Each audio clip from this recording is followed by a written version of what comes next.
Hey there, creepy peeps, and welcome back to my channel. Today we are talking about Field Guide to Evil.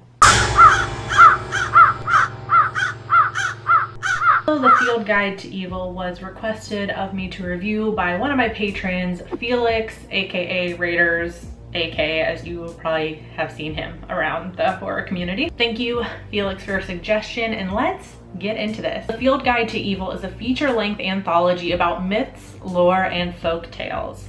These stories were created to give logic to mankind's darkest fears and laid the foundation for what we know as the horror genre today.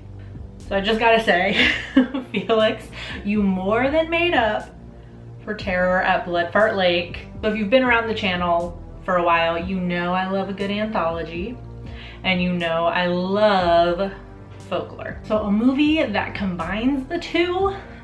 What? Not to mention the anthology features directors from all over, so it's also checking off that foreign horror box that I wanted to fill this year. So thank you, Felix, for not only suggesting a folklore anthology, but thank you for helping me rack up some more foreign horror this year. So the stories were nice and varied, even though they all have that folklore aspect to them. I imagine that's mostly because the stories are coming from different countries.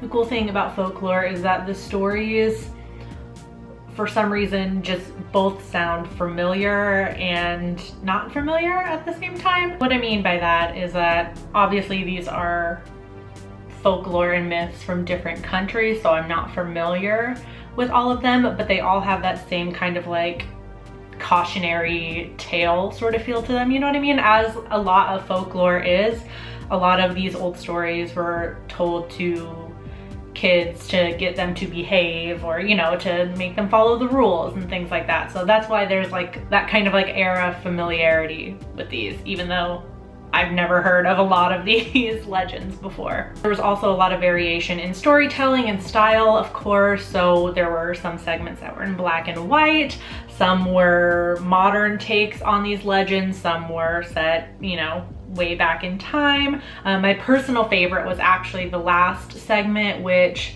they kind of set it up like a storybook, so there wasn't actually any dialogue. There were title cards that clued you in as to what was going on, and everything was very stylized as well, like it was a storybook. I do wish, however, that there was a bit more variety in terms of like region where these stories were coming from, because it tells you at the beginning of each segment where each story comes from, or where each director is from, I guess. And there was a majority of Eastern and Central European and Middle Eastern countries, and I do realize that probably has a lot to do with like the availability of directors, obviously, but I wish there was a couple more Asian stories. There was one story from India, or some like South American stories as well, because there were none that I remember. And there wasn't any African stories either that I remember, so I kind of wish there was a bit more variety. But like I said, I know that could be, you know, just the availability of filmmakers at the time. I will give credit to this movie, however, for the amount of female directors that were involved. So a lot of the segments did also kind of feel abrupt in their endings. Like, I don't know if maybe there just wasn't enough time, or that's just how these myths end. And like I said, I wasn't familiar with a lot of the legends, so I felt like I was missing something in some of the segments. So I don't know if that's just because I'm not familiar with the stories. That could very well be it, or if it was something like there wasn't enough time to like expand on some stuff. I'm not sure. Overall though, I thought this was a nicely done anthology, and if you're a fan of folklore at all, you should definitely check this out. Or if you're like me and you just want to up your foreign horror game, you can definitely add this one to your watch list. But of course the movie is not without its flaws, so I'm gonna give it a solid 3 out of 5. On IMDb, it has a 4.9 out of 10. On Rotten Tomatoes, it has a 75% critic score, but that's only out of 8 reviews, and a 65% audience score, which is out out of 43 reviews. On Letterboxd, it has a 2.6 out of 5. Only 2 of you that I follow have seen it, but only Ben had rated it, and he also gave it a 3 out of 5. So the Field Guide to Evil is available for streaming on Amazon Video, Google Play, and YouTube if you were interested in checking it out. If you have already seen it though, why haven't you logged it on Letterboxd? You can let me know in the comments section down below what you thought about it.